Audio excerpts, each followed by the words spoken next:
Assalamualaikum warahmatullahi wabarakatuh. Selamat berjumpa kembali di pembelajaran Sirah Nabawiyah, melanjutkan materi di pembelajaran yang lalu. Selamat menyimak. Ketika Muhammad SAW berusia 35 tahun, orang-orang Quraisy sepakat untuk merenovasi Ka'bah dengan memugar dan membangunnya kembali. Karena saat itu bangunan Ka'bah telah rusak dan rapuh karena diterjang banjir. Begitu pula tak ada atapnya. Kemudian orang-orang Quraisy mengumpulkan dana untuk pembangunan tersebut. Namun dana tersebut tidak boleh dari hasil pendapatan yang haram, seperti hasil penjualan minuman keras, hasil berjudi, mencuri, hasil riba, dan lain sebagainya. Kemudian Muhammad SAW membantu mereka dalam mendirikan Ka'bah dengan mengangkat batu-batu bersama para pemuka kaum Quraisy, termasuk pamannya yang bernama Abbas bin Abdul Muthalib.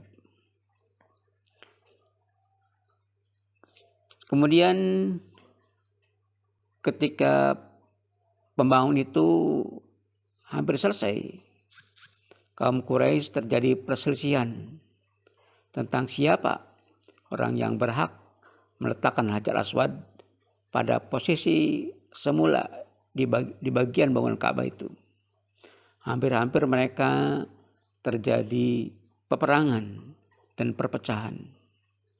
Selanjutnya mereka bermusyawarah, dan hasil musyawarah itu mereka sepakat bahwa orang yang berhak memutuskan siapa yang berhak meletakkan Hajar Aswad itu ialah orang yang pertama kali memasuki Masjidil Haram. Pada keesokan harinya, ternyata yang pertama kali memasuki Masjidil Haram tiada lain adalah Muhammad SAW. Sehingga kaum Quraisy pun sangat gembira dan mereka berkata, "Inilah Al-Amin, kami ridho padanya, dan inilah dia Muhammad." Dalam pembangunan Ka'bah itu tentunya karena dana yang terkumpul tidak mencukupi, sehingga ukuran bangunan pun ini tidak utuh seperti semula, di mana bahwa Hijri Ismail yang semula ada di dalam, namun sekarang berada di luar karena ukurannya diperkecil.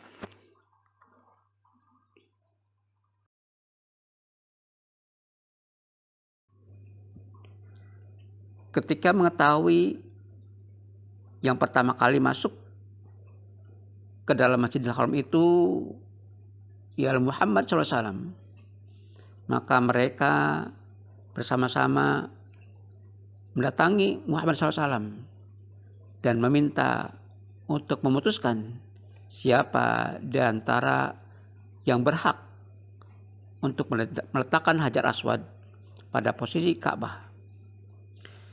Kemudian Muhammad SAW meminta kepada mereka sehelai selendang.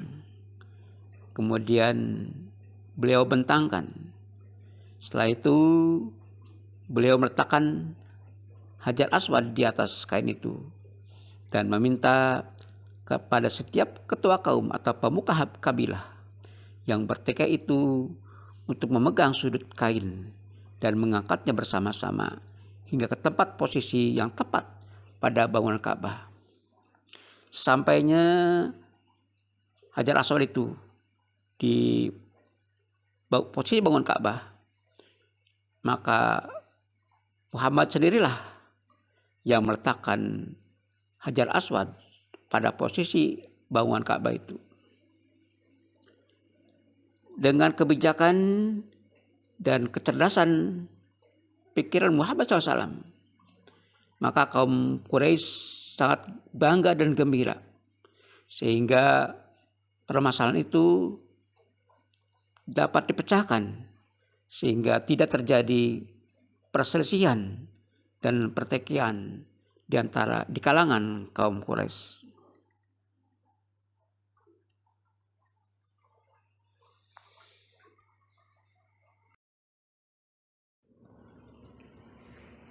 Muhammad SAW sangat terkenal di antara kaumnya dengan sifat-sifat beliau yang terpuji seperti baik, jujur, amanah, sabar, pemalu, rendah hati, dan lain sebagainya. Sehingga mereka memberi gelar kepada beliau yaitu Al-Amin, artinya orang yang amanah, orang yang dapat dipercaya.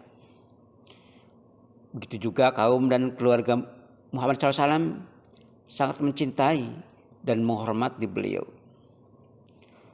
Semenjak kecil sesungguhnya Allah SWT memelihara dan menjaga Muhammad SAW dari perbuatan orang-orang jahiliyah yang tidak baik dan tercela. Beliau tidak pernah minum minuman keras, menyembah patung, dan lain sebagainya.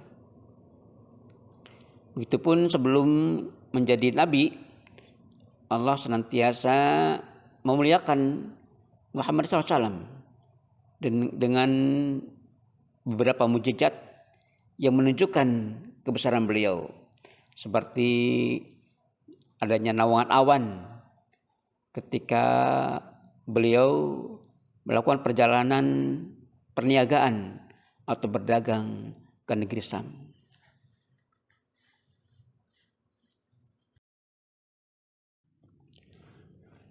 Sebagaimana kita ketahui bahwa Muhammad SAW senantiasa memelihara dan menjaga diri dari perbuatan orang-orang jahiliyah yang tidak baik dan tercela.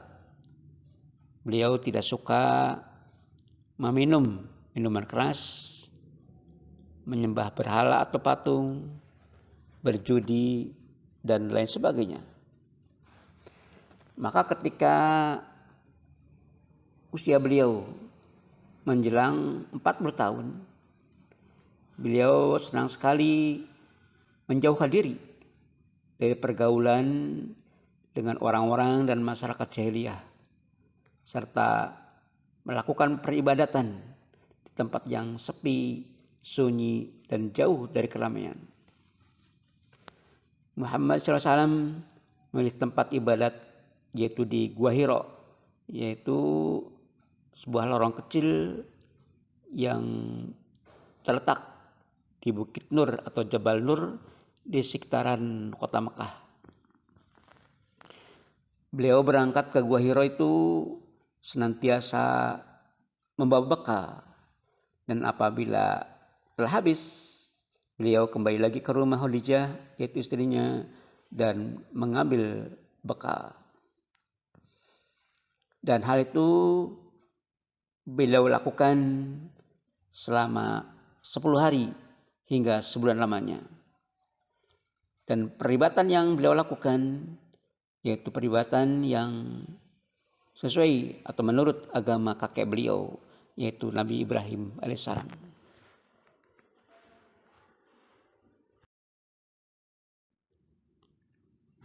Untuk pertemuan kali ini cukup sampai di sini.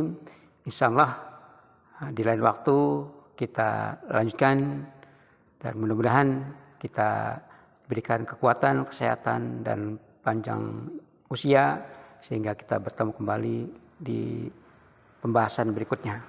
Mari kita tutup dengan bersama-sama dengan membaca doa Kafaratul Majlis. Subhanaka Allahumma wa bihamdika asyhadu an la ilaha illa anta astaghfiruka wa atubu ilaik. Wassalamualaikum warahmatullahi wabarakatuh.